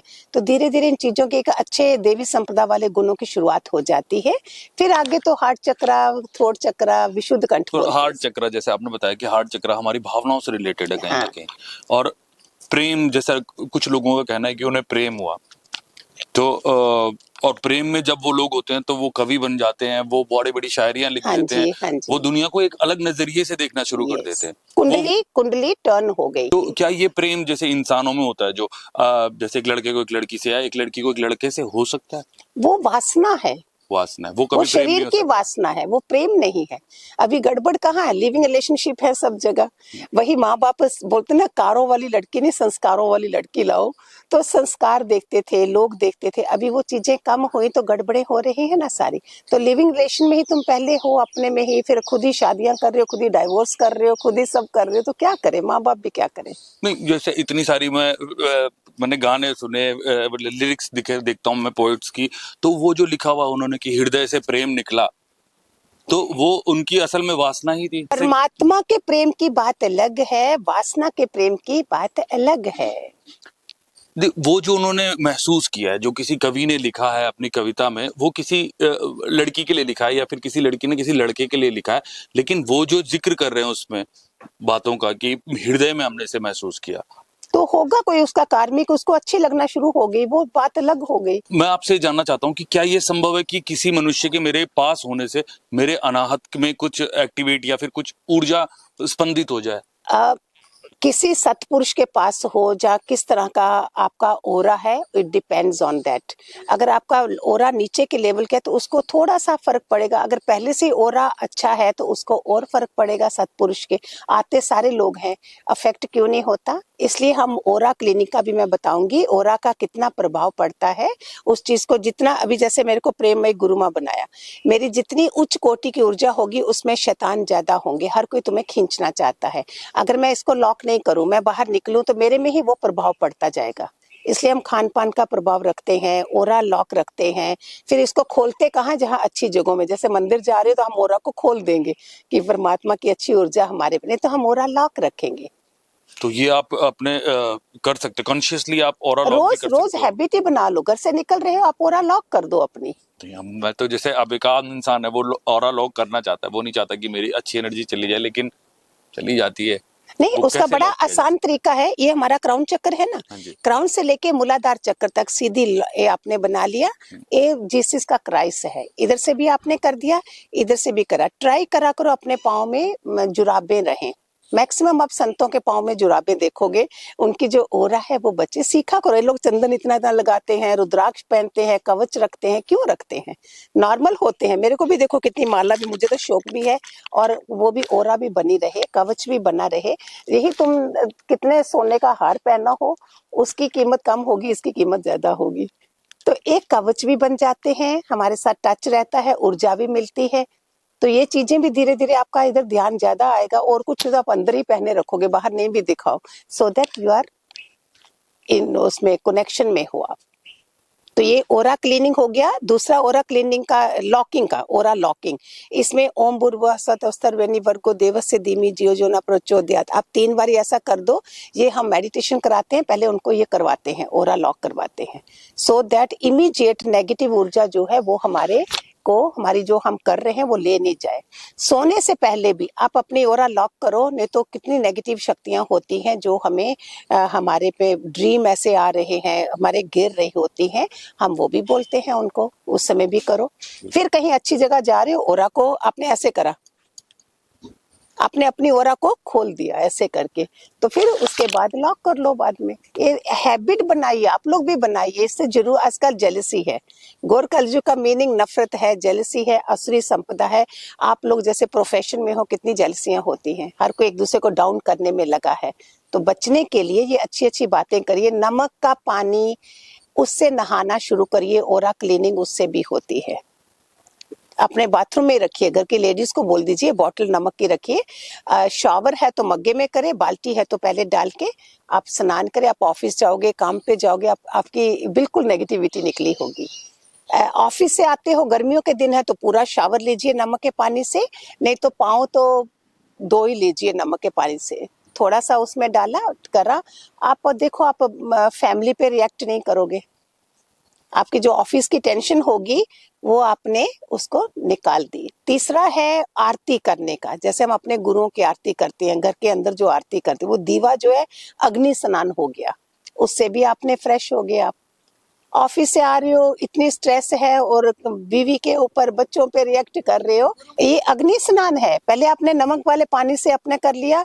शाम को जो भी आप नहीं भी करते हो, जो भी आपके घर के लोग आरती करते हैं, आप आज अगर पता चलता, बोलो दीवा मैं पकड़ता हूँ, तो आप जो आरती करें, हम तो शीरी बनाते हैं, ऐसे शीरी बनता है दीवा जब आरती कर रहे हो। आप लोगों को पता नहीं है, पता नहीं, मंदिरों में करते, मैंने देखा था, तो हम भी घर में ऐसे करते हैं। ऐसे करते करते वो आरती की लो जो है वो आपको अग्नि स्नान करवा रही है, उससे भी पवित्र हो गए हो आप। आपका ऑरा उससे कहीं ना कहीं हाँ, होता है। फिर आप जो घर में रात के 10 बजे तक फैमिली से, जब फोन कोई आएगा, वो जो बॉस की टेंशन है, वो सारी स्ट्रेस जो आप दूसरों पे निकालते हो, इतना सा करने में क्या जाना, कहीं पैसा लगा है आपका। मैं कोई ऐसी चीज नहीं बताती हूँ जिसमें आपका पैसा खर्च हो। आपके घर में नमक है 2 रुपए का। तो गुरु माँ, बहुत से लोगों का ये है कि वो करना तो बहुत कुछ चाहते हैं, लेकिन एनर्जी कहीं ना कहीं उन्हें लगता है कि कम है, वो घर में रह रहे हैं, उस घर में उन्हें लगता है कहीं ना कहीं नेगेटिविटी है। तो एक सामान्य इंसान जो घर पे रह रहा है, जिसे अध्यात्म का बहुत बड़ी बड़ी बातों से कुछ नहीं लेना, वो अपने घर पे ऐसी क्या चीजें कर सकता है कि एक पॉजिटिविटी आए और उसके जीवन में जो सफलता उसके करीब आए? विष्णु जी, बहुत अच्छा क्वेश्चन है। इसमें मैं 31 दिसंबर भी आने वाला है, हम हर साल करते हैं, आप भी करिए। जैसे आपने दिवाली की सफाई करी थी ना, वैसे ही 31 दिसंबर तक जो पुराने मोबाइल, घड़ियां, सब चीजें जो पड़ी हैं वो एनर्जी ब्लॉक कर रही है। आपके अंदर भी हमारे नेगेटिव होता है और बाहर की ऊर्जा हमारे पे पड़ रही है, जिसमें घर का माहौल खराब होता है। तो मैं सबको रिक्वेस्ट करती हूँ कि 31 दिसंबर तक अभी भी टाइम है, 15 दिन है। आप अपने घर को टोटल इस तरह से करिए कि 2025 का हम वेलकम कर रहे हैं। लक्ष्मी फ्लो आ रही है। एंट्रेंस आप इतने सुंदर रखिए। पायदान वगैरह जो अगर नहीं बदले थे दिवाली पे तो अभी बदल दीजिए। लेकिन घर में D clutter your self, D clutter your cupboards. अगर नहीं करी है तो फिर फाइन, फिर भी कितना जमा हो जाता है, और दूसरों को दे दोगे तो नीडी को तो आपको दुआएं मिलेंगी। D clutter your house, D clutter from your heart. इधर से आप नए साल के लिए अपने को सुंदर बनाइए कि हमारा मेरा अंदर जो है ना वो एक दिव्य आत्मा बन जाए, डिवाइन साउल, डिविनिटी ही आए। मैं आपको स्विच वर्ड भी इसके बाद दूंगी वैदिक मंत्रों के। तो आप लोग ऐसा करिए। दूसरा, घर की क्लीनिंग के लिए पहले घर साफ करना है अच्छी तरह से, कोई भी कोना ऐसा नहीं रहे। अपना हर रूम में ऐसे रहो रोज के रोज की जैसे कोई गेस्ट आने वाला है। अपने घर को ऐसे रखो जैसे कोई गेस्ट आने वाला है। तो उस समय कैसे हम रखते हैं, अच्छी अच्छी चादरें बिछाते हैं और बोलते हो कि लक्ष्मी आए, लक्ष्मी आएगी कहाँ, बैठेगी कहाँ, लक्ष्मी बोलते ना, उसको सुंदरता चाहिए। तो ऐसा रखो। दूसरा, घर की नेगेटिविटी दूर करने के लिए आप एक गिलास कांच का लीजिए, उसमें नमक डाल दीजिए। तो आप उस गिलास को ऐसे पकड़े बैठे हैं सेंटर ऑफ द हाउस। जो लोग रेकी जानते हैं, जिनको पता है, वो क्या करें, हर कोने को देख के चोकरी चोकरी चोकरी, एक एक कमरे में 4 4 कोने हैं, चोनों कोनों को देख के चोकरी चोकरी चोकरी ऐसे क्लीनिंग हो रही है। जिनको नहीं पता है वो थोड़ा थोड़ा गंगा जल भी बाद में छिड़क देना, पहले नमक से सारा नेगेटिविटी निकल गई। सेंटर ऑफ द हाउस खड़े हो और फील करो पूरे घर का नेगेटिविटी उसमें आ गई है, तो उसको बाद में फ्लश कर दो। अनदर थिंग, एक चाहे थ्रो अवे ग्लास हो, उसी को रख लिया अगर हमने फेंकना ही है, उसको रात को आप रखो उसमें नमक डाल के, कोई भी नमक को चलेगा। और सुबह में आप देखो वो सारे घर की नेगेटिविटी उसमें आ गई, वो आप ईशान कोण में रख दीजिए, वो ज्यादा माना जाता है। फिर उस ग्लास को सुबह उठते साथ नहाए बिना, या नहा भी लो उसके बाद में जाके बाहर फेंक ही दिया उसको, पूरे घर का उसमें आ गया। अनदर थिंग, नेगेटिविटी के लिए क्या है, अपने को पॉजिटिव रखने के लिए हम सबको बोलते हैं कि कैम्फर इज वेरी गुड, कपूर। ये सभी लोग जब भी आरती होती है सुबह शाम, उसमें थोड़ा सा अलग से वो कपूर जला के, कपूर गौरंग बोलते हैं ना वो वाला मंत्र, ये कपूर और लौंग दोनों जला के अपने पूरे घर में घुमाएं। 31 दिसंबर तक करिए, आपको घर में काफी उज्जवलता लगेगी। हो सके तो छोटा सा हवन, हम सनातनी लोग हैं, उसमें 11 आहुति डाल दी, नहीं 108 करो। अब थोड़ा सा घी चावल और तिल, नहीं ज्यादा सामग्री भी हो। छोटे छोटा काम औरतें करें, सोशल मीडिया से थोड़ा सा दूर हो जाइए ना 5-10 मिनट के लिए, और अपने परिवार के लिए आप राम राज्य रख सकते हो। कोई कुछ भी नहीं होगा, आपका घर कितना सुंदर हो जाएगा जब तक 31 दिसंबर और 25 के लिए वेलकम हो रहा है। बिल्कुल गुरु माँ। और कहीं ना कहीं जैसे घरों में देखा जाता है कि कई बार मैं जैसे किसी घर जाता हूँ, फ्रिज खोला, फ्रिज में बहुत सारा ढेर लगा हुआ है और उसमें जो है पुराने फल रखे हुए हैं, बासी सब्जियां हैं। तो ये किस तरीके का इम्पैक्ट डालती है किसी घर की energy wise? Being a man I am surprise, Vishnu ji ये बात कर रहे हैं, देखो जरा, ये औरतों को पता लगना चाहिए कि बीइंग ए मैन उन्होंने फ्रिज खोला होगा और देखा होगा कैसे वो स्टोर बना दिया हुआ है। बहुत बड़ी बात है ये। इसको हम फॉरेन में नहीं है जहाँ दूर दूर चीजें हैं जहाँ हमें स्टोर करनी है। आजकल तो बिग बास्केट घर में आ रही है, 2 मिनट में चीज, एक ब्रेड भी घर में आ जाती है। तो वो स्टोरेज जो करते हो उसको अवॉइड करिए, जिससे वो एनर्जी ब्लॉक हो रही है।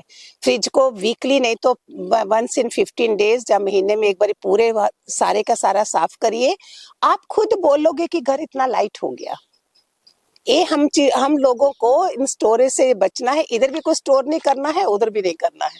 आगे मुझे पता नहीं है, जो वायरस अगर आए या कुछ है जो बता रहे हैं कि स्टोर करना है, वो तब की बात अलग है।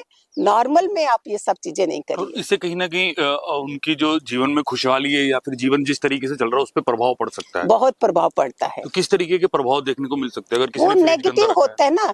हमने जब ये ज्ञान सुना था अपने गुरु से, उन्होंने बोला था कि आटा जो है, आजकल 2-2 चपाती खाते हैं आप, दो उसी समय इधर तवा रखा है, इस समय आटा गूंदा है, इधर डाइनिंग टेबल पे टेबल सेट करा है, 3 घंटे के अंदर आपका खाना तमोगुनी बन जाएगा। आजकल क्यों प्रॉब्लम आ रही है, बुद्धि भ्रष्ट हो रही है। हम लोग टाइम सोशल मीडिया पे बैठते हैं तो आटा वाटा गूंद के रख देते हैं, चीजें पड़ी रहती हैं, जिससे परिवार में शुद्धता नहीं आ रही है।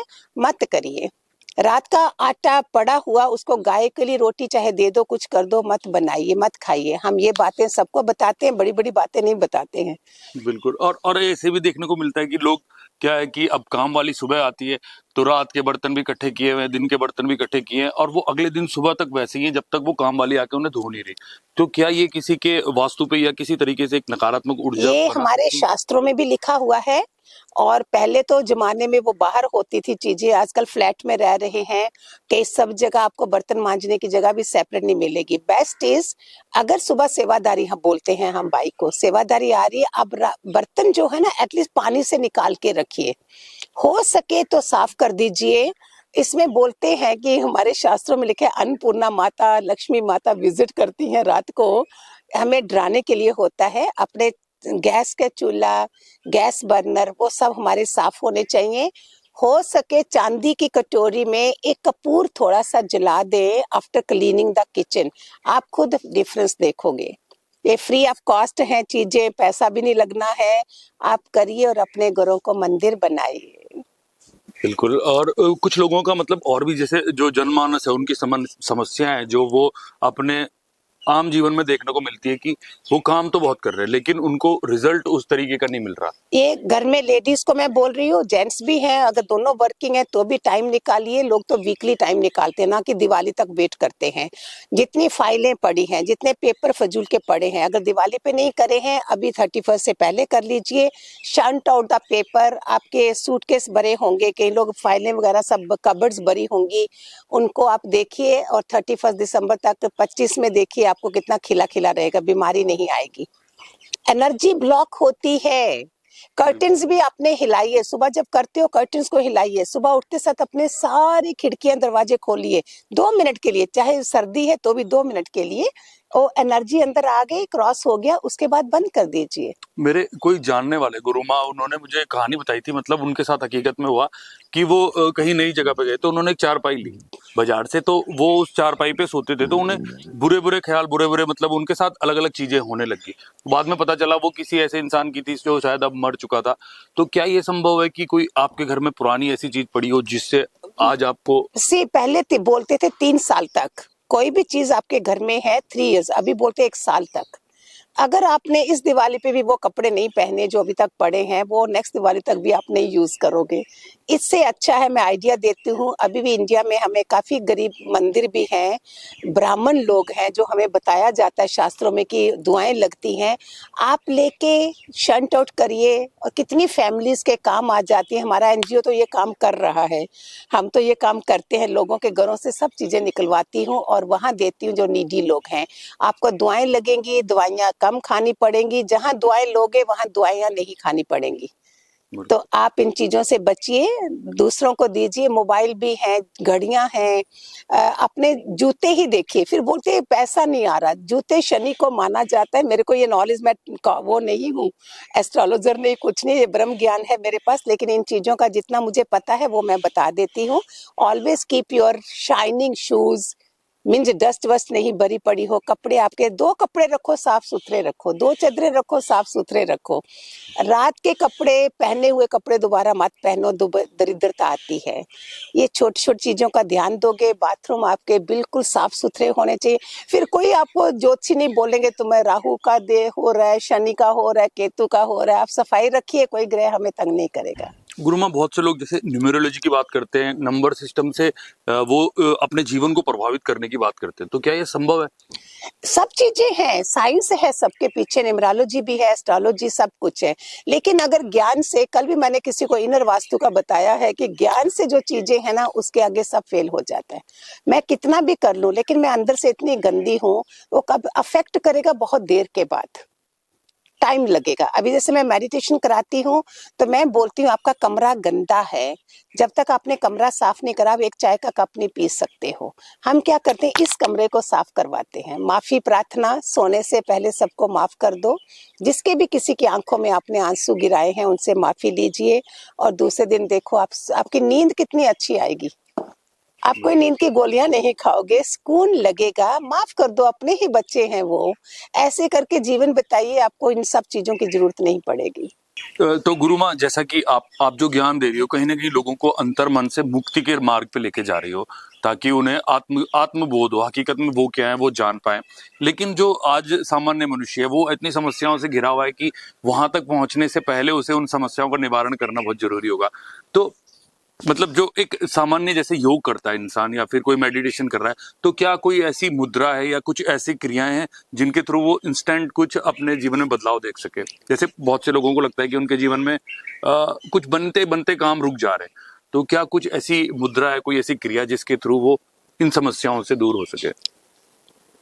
ये पूरे हमारे हाथ जो है ना, ये सब कुछ हमारे हाथ में। बोलते हैं health is in your hands. ये सारे 9 के 9 प्लैनेट्स हैं।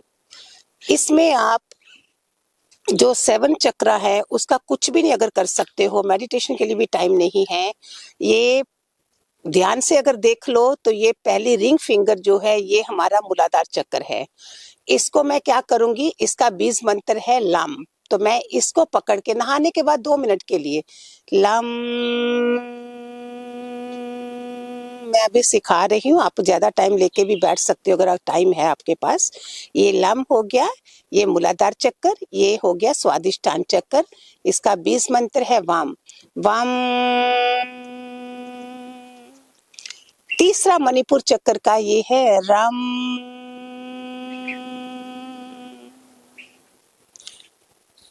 फिर आ गया यम, ये आ गया हम। ये 2-2 मिनट आप अपने इन हाथों को कर लिया तो आपके सारे ये एक्टिवेट हो गए। सुबह सुबह अपने हाथों को ऐसे मल लिया करो, हथेलियों से करते हैं ना, आशीर्वाद देते हैं, ये मल लिया करो तो आपके लीवर, किडनी, ये सब साथ में होते हैं, ये सब हिल जाते हैं, तो हमारे को ब्लड सर्कुलेशन होता है। साइंस है सबके पीछे जो भी बनी हुई है, तो आप ये करिए उसमें।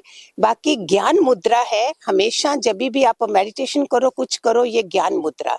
रात को सोते समय भी 2 मिनट ज्ञान मुद्रा में रह के आप अपना ओरा भी लॉक बाद में कर लो, पहले ज्ञान मुद्रा में 12 बार खाली शिवो हम शिवो हम शिवो हम 12 बारी बोल के सोइए, और देखो आप इतनी अच्छी योग निद्रा बन जाएगा ये ज्ञान मुद्रा में। फिर एक डायबिटीज के लिए मेरे पास बड़ी अच्छी मुद्राज हैं। डायबिटीज के लिए ये 2 फिंगर जो हैं आपने ऐसे रखनी है नीचे। ये 2 फिंगर आपने ऐसे टच करना जैसे हल्का सा पेपर पकड़ा हुआ है, जस्ट टचिंग। और ये 2 फिंगर जो है ना, ये हमारा लीवर और किडनी का होता है, जहां ये टच कर रही हैं वो दबी हैं, और ये ऐसे हैं।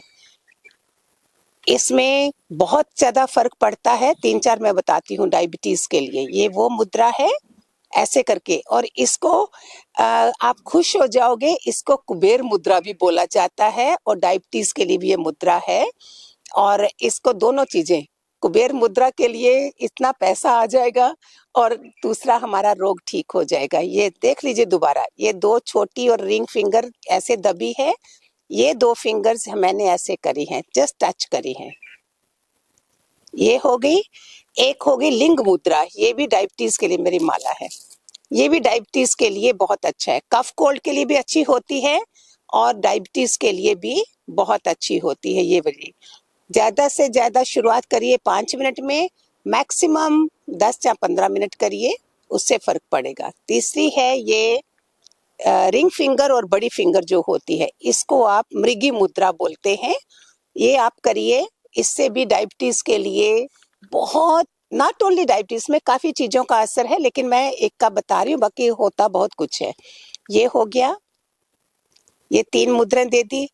हार्ट पल्पिटेशन जिनको भी होती है, आप डॉक्टर के पास बाद में पहुंचोगे, पहले आप लोग हार्ट मुद्रा कैसे, इसको ऐसे करा, इसको ऐसे करा, इसको ऐसे करा। आपकी जो पल्पिटेशन हो रही है, कोई प्रॉब्लम हो रही है, अगर हो सके आपके घर में तुलसी है, गार्डन है, अगर उसके पास बैठ के ऊंचे ऊंचे श्वास लें, जब भी आपकी धड़कन बढ़ी है, उससे डॉक्टर के पास पहुंचने से पहले फर्क पड़ जाएगा आपको। तो सुनिए कितना कुछ हमारे हाथों में, हम क्यों भिखारी बने, कहाँ से मांग रहे हो, कहाँ बेग कर रहे हो, सब कुछ आपके पास है। 72,000 नाड़ियां, 21,600 श्वास हमारे हैं जो रोज सुबह शुरू होते हैं रात तक। हम कहाँ लगाते हैं प्यारे बच्चों, किस में लगाते, किसकी निंदा करते हो, किसकी पीठ के पीछे बातें करते हो, फिर रोते हो कि हमारे के काम बिगड़ रहे हैं। अपनी आदतों को सुधारिए, आपका काम कोई बिगाड़ नहीं सकता है। सुंदर बनिए, देवता बनिए, देने वाले बनिए, लेने वाला नहीं बनना है। देवता कौन है? देने वाले। हम लेने वाला क्यों बने? जितना भी प्रभु तूने दिया हम आगे दे। मैं ज्ञान बांट रही हूँ, जो मेरे पास है मैं वो बांट रही हूँ। बिल्कुल, मैं अपने दर्शकों से भी कहना चाहूंगा कि आप सभी लोग इन मुद्राओं को घर पे कर सकते हैं। अगर कोई भी ऐसी समस्या आपकी जुड़ी हुई है, चाहे शुगर हो, बीपी हो, जो गुरु माँ ने आपको बताई, आप इन्हें कर सकते हो और इससे अपने जीवन में फायदा देख सकते हो। तो सबसे बड़ी आपको कठिनाई जब आपको लगा हो कि हाँ ये एक धर्म संकट है, ऐसा कोई मोमेंट आया कि जब आपको ऐसा लगा हो इस मार्ग पे चलते हुए? घर वाले बोल रहे थे, जैसे मीरा को जहर पिलाया गया, ऐसे मुझे बोल रहे थे कि मम्मी पापा को कंप्लेन के ले जाइए अपनी बेटी को, हम एक आया रख लेंगे।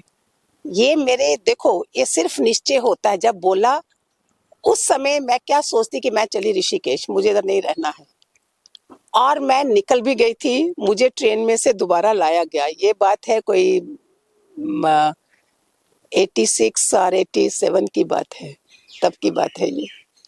तो दोबारा अभी तक मुझे गुरु नहीं मिले हुए थे, तो 89 में गुरु मिले हैं। उसके पहले की ये घटनाएं हो रही हैं और मुझे रहना ही नहीं था इस दुनिया में। ये कैसे होता है? ये अंदर से कैसे आता है? इसका मतलब हम छोड़ के आते हैं ये वाला जीवन, गुरुओं वाला। तभी मुझे गुरु के लिए इतना प्यार है कि आज भी आंसू निकल आए, मैं कोई भजन गाऊं तो। क्या इस गुरु माँ स्पिरिचुअल मार्ग पे चलना क्या एक लड़की के लिए, फीमेनाइन है जो फीमेल्स हैं उनके लिए ज्यादा टफ है? उन्हीं के लिए ही टफ है। अगर एक पत्नी स्पिरिचुअल पाथ पे चल पड़ती है और पीछे से कितनी रुकावटें आएंगी, जाने नहीं देंगे, सत्संग में नहीं जाना, घर का काम है, ये है, उसके लिए कितना डिफिकल्ट है। मैन के लिए वो डिफिकल्ट नहीं है। तो स्त्रियों को ज्यादा आई भी नहीं है आगे, स्त्रियां, क्योंकि उन्हें दबाया गया, वो उनको जाने नहीं देना है कहीं भी। लेकिन इसमें भी मैंने देखा, अगर मैंने तीव्रता से वो जन्म छोड़ा है तो मुझे रुकावट आई, लेकिन सफल होती गई उसमें से। बिल्कुल। और कहीं ना कहीं आजकल देखें, जो आजकल जैसे कोई लड़की है तो बहुत सी समाज में देखा जा रहा है कि उनके अंदर से स्त्रीत्व गुण जो है वो घटता चला जा रहा है। तो गुरु माँ कहीं ना कहीं आजकल जैसे मैं देखता हूँ कि समाज में क्या हो रहा है कि अभी बेंगलुरु में केस हुआ है, एक एआई इंजीनियर है, उन्होंने सुसाइड कर लिया क्योंकि उनके जो इन लॉज थे वो उन्हें परेशान कर रहे थे। उनका एक 24 पन्नों का उन्होंने एक सुसाइड नोट लिखा है जिसमें उन सिस्टम से परेशान है, वो अपने इन लॉज से परेशान है, बेसिकली वो अपनी वाइफ से परेशान है। तो कहीं ना कहीं ये देखा जा रहा है कि जो एक नारी है उसके अंदर से जो स्त्री तत्व है कहीं ना कहीं वो खत्म होता जा रहा है, फेमिनिटी कम हो रही है। और मैं बोलती हूँ कि नारी शक्ति जो है उसके जैसा कोई शक्ति नहीं है। हमारी फाइनेंस मिनिस्टर देखिए, वो कौन है? माता सरस्वती नारी है। नहीं, फाइनेंस लक्ष्मी माता है। एजुकेशन मिनिस्टर कौन है? माता सरस्वती है। गॉडेस ऑफ लव कौन है? माता पार्वती है। वो भी स्त्रियां हैं। हम स्त्रियों को थोड़ा सा, अपने को इतना इस तरफ का थोड़ा सा ज्ञान दीजिए कि हमारी नारी जो है वही घर बिगाड़ सकती है, एक नारी घर को संवार सकती है। आपने महान औरतों का नाम मैं सुबह लेती हूँ, आप लोग भी देखिए, अहल्या, सुइया, मंदोदरी, सीता, पार्वती, राधा, रुक्मणी, शारदा माता। ये कौन औरतें हैं जिन्होंने इतनी महानता दिखाई है हमारे अपने भारतवर्ष में हुई हैं। अभी आप इस शक्ति का हम गलत फायदा नहीं उठाएं। कार्मिक अकाउंट है, लॉ ऑफ कर्मा हम मानते हैं कि सभी जगह कर्म कहानी भी है, लेकिन फिर भी अगर हम जगे हुए हैं तो उन कर्मों को हम होनी तो होके रहेगी, अनहोनी ना कर दें। ये बोलते रहते हैं ना हमारे जहाँ। तो होनी अगर होगी वो मेरे कर्मों के मुताबिक, लेकिन बड़ा एक्शन लेके मैंने क्या करा, होश खो डाला, जोश है होश नहीं है, उसमें अनहोनी हो गई। तो मैं आप सबसे रिक्वेस्ट करती हूँ, आप अगर समझते हैं कि गीता में भगवान कृष्ण ने अर्जुन को क्या बोला था, हे अर्जुन, करते समय तुम स्वतंत्र हो, भुगतते समय तुम परतंत्र हो। हे अर्जुन, करते समय स्वतंत्र हो, भुगतते समय परतंत्र हो। जब तुम अपनी उस पोजीशन का गलत फायदा उठाते हो, उस समय तो मजा आ रहा है, बाद में भुगतोगे बुरी तरह से। इसीलिए हम सब डर जाएं।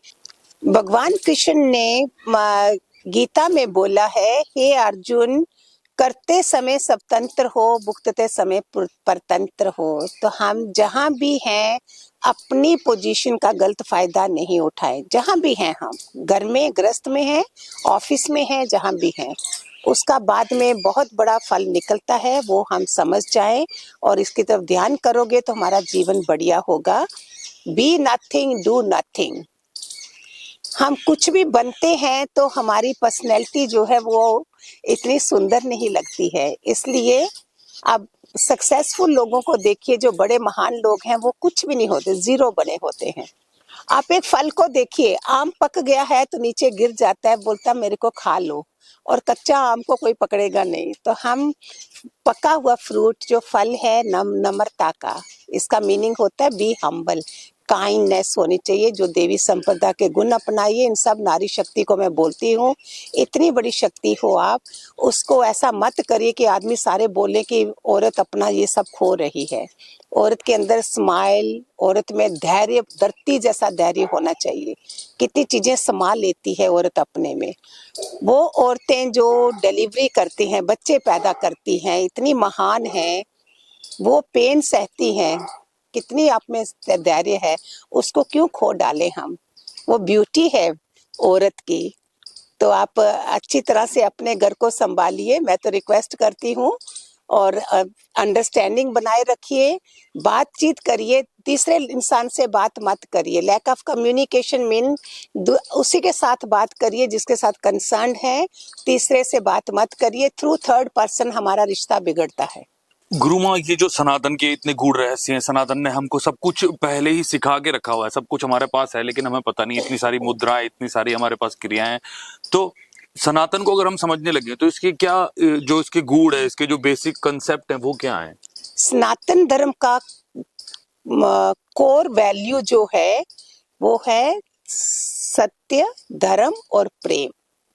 तीन चीजें हैं, सत्य, धर्म और प्रेम। ये सनातन धर्म की कोर वैल्यू। इसमें छोटा दृष्टांत बताती हूँ। एक बार किसी के घर के बाहर तीन आदमी बैठ गए और उन्होंने पूछा घर में कौन है। उन्होंने बोला हमारे जो आदमी है वो बाहर गए हैं। बोला जब वो आएंगे तब हम अंदर आते हैं। उनके आदमी जो जब घर आए तो उन्होंने पूछा इनको बुलाइए क्या है। उन्होंने बताया कि हम एक सत्य है, एक धर्म, एक प्रेम है, तीनों में से आप किसको चाहते हो। तो वो जो घर के मालिक थे वो अंदर आए, पूछा सबको कि हम क्या बोले, कि क्या चाहिए हमें। तो उनकी छोटी बहू थी, बोलती पिताजी आप प्रेम मांग लीजिए। उन्हें बोला ठीक है। प्रेम मांगा तो वो दोनों सत्य और धर्म भी पीछे पीछे आ रहे थे। बोलते हमने आपको तो नहीं बुलाया है। बोलते जी जहाँ प्रेम होगा वहाँ सत्य और धर्म आएगा ही आएगा। ऐसे ही माता लक्ष्मी के लिए बोलते हैं जिन घरों में बरकत होती है वहाँ प्रेम है, प्यार से रहते हैं, वहाँ माता लक्ष्मी भी आती है। तो इन चीजों को समझिए, दृष्टांत में से सीखिए कि जहाँ प्यार है वहाँ सत्य भी है, धर्म भी है, सब कुछ है। तो ये हमारे सनातन धर्म का कोर वैल्यू में आता है। तो गुरु माँ, एक विषय आजकल बहुत चर्चा में चल रहा है कि आने वाले टाइम पे लोग कह रहे हैं कि 2025 में या उसके बाद और भी त्रासदियां आने वाली हैं, दैविक आपदाएं आने वाली हैं। क्या आपको लगता है ऐसा कोई योग बन रहा है? ये मैं भी सुनती हूँ क्योंकि मैं भी देखती रहती हूँ ये सारा। आप सोचो जो जो चीजें हमने 2024 में करी होंगी उसका रिजल्ट 2025 में मिलेगा। अगर 2023 में करी, 22 में करी, तो लमसम उसमें होगा। आप देखो हमारे भारत में ही जो चीजें हो रही थी, जिस तरह से दुष्कर्म हो रहे थे इतने, मैं तो उस तरह से देखती हूँ, अगर वो बचाया जाता तो शायद इतना बुरा टाइम नहीं होता। फिर भी बोल रहे हैं कि भारत में जो इतना जप तप चल रहा है, शायद पॉसिबिलिटी थोड़ी कम है, बाहर ज्यादा बता रहे हैं।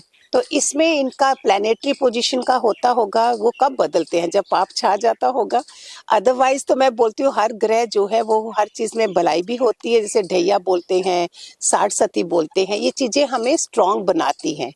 अगर कोई बीमारी के आने का डर है वायरस का, तो वो हमें पहले से कॉशन कर रहे हैं कि तुम इम्यूनिटी सिस्टम स्ट्रांग बनाओ, अपना स्ट्रॉन्ग मीन्स अपने को शरीर को योगा साधना करो, जिम करो, सो दैट हमारे लंग्स पे ज्यादा जाता है। उसको पहले से हमें अगर अवेयरनेस मिल रही है तो हम उसको पकड़ लें और अपनी इम्यूनिटी सिस्टम बनाएं, अपना मेडिटेशन वगैरह ज्यादा करें। जो ऐसे चैलेंजेस होंगे जो बता रहे हैं, उसको हम खुद भी सहन कर सकें और औरों को भी मदद करें। बिल्कुल।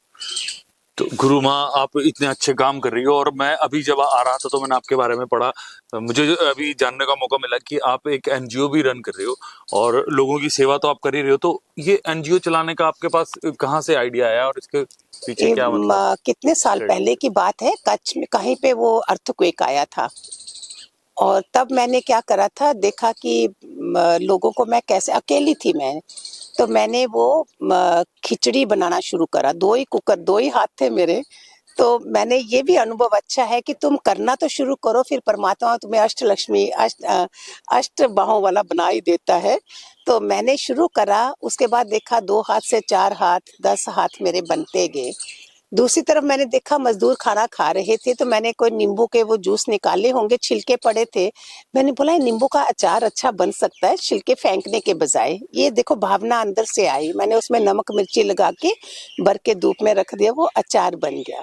गोभी काटो तो उसके डंठल होते हैं, उसकी सब्जी बनाना शुरू कर दी, उनको खाली मिर्च नमक चाहिए।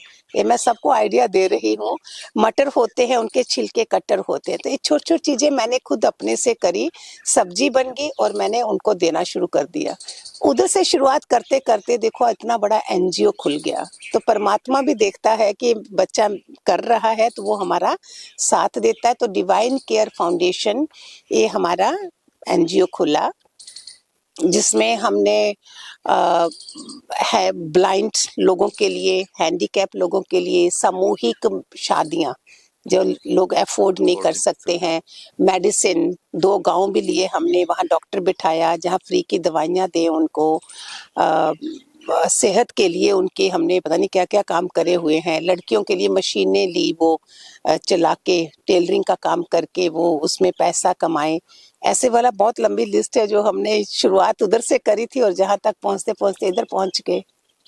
बिल्कुल, ये बहुत ही अच्छा आप काम कर रही हो, आप लोगों के जीवन में परिवर्तन ला रहे हो। मैं आप सभी लोगों से भी गुजारिश करूंगा कि अगर आप भी अपने जीवन में परिवर्तन लाना चाहते हैं तो आप भी किसी न किसी गुरु से मिलें। तो गुरु माँ, आप हमारे दर्शक आपको देख रहे हैं, आप उन्हें कुछ संदेश देना चाहेंगी? मेरा संदेश यूथ के लिए तो यही है कि सबसे बड़ी पहली चीज, जितने सक्सेसफुल लोग दुनिया में सफल हुए हैं ना, उनको पढ़िए, उन्होंने कैसे जीवन बिताते हैं 24 घंटे, वही आपके पास है, वही उनके पास है।